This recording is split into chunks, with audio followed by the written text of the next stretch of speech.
Les totalitarismes, les nazis au pouvoir.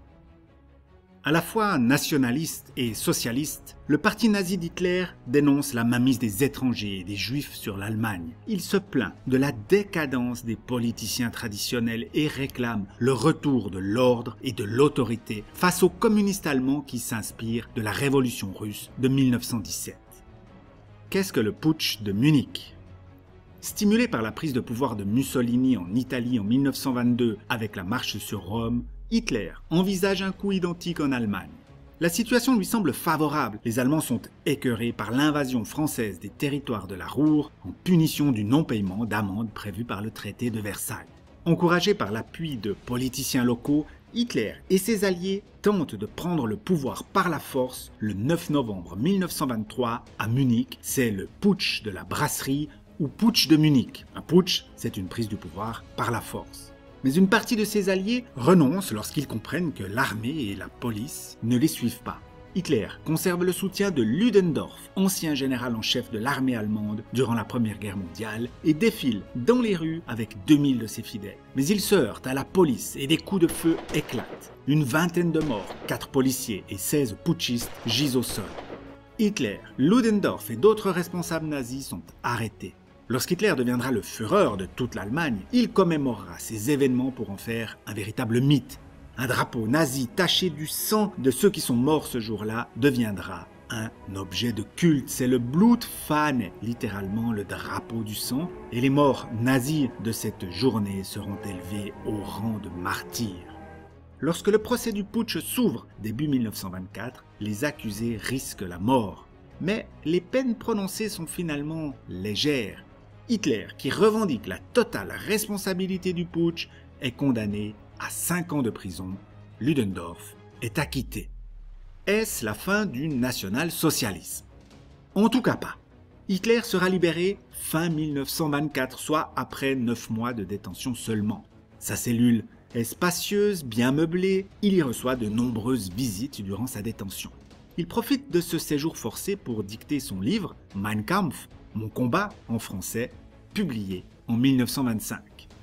Il y fait son autobiographie et y développe ses théories politiques et raciales. Il y explique la défaite de 1918 par la seule trahison des Juifs, c'est la théorie du coup de poignard dans le dos. L'une des conséquences de la tentative du putsch, c'est un changement de stratégie chez Adolf Hitler. Il comprend qu'il ne pourra pas prendre le pouvoir par la force. Il faudra user d'autres méthodes et élargir ses alliances. La situation économique est-elle favorable aux nazis? Oui. En 1923, l'inflation galopante ou hyperinflation, c'est-à-dire la hausse brutale des prix et l'effondrement de la valeur de la monnaie allemande, avait déjà joué en faveur du parti d'Hitler. À partir de 1924, une relative stabilité économique et politique va permettre au régime allemand de se consolider. Mais en 1929, une terrible crise économique touche le pays de plein fouet. Ses conséquences vont bouleverser à nouveau l'Allemagne.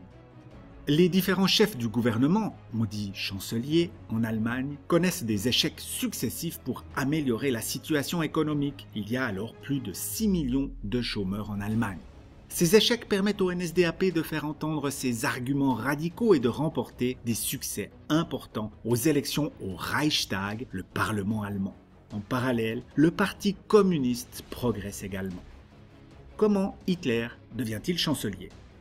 Sous la pression des industriels et de grands propriétaires qui craignent cette avancée communiste, le président Hindenburg se résigne à nommer Hitler chancelier le 30 janvier 1933. Le NSDAP est alors passé de 2,6% de voix en 1928 à plus de 33% en 1932.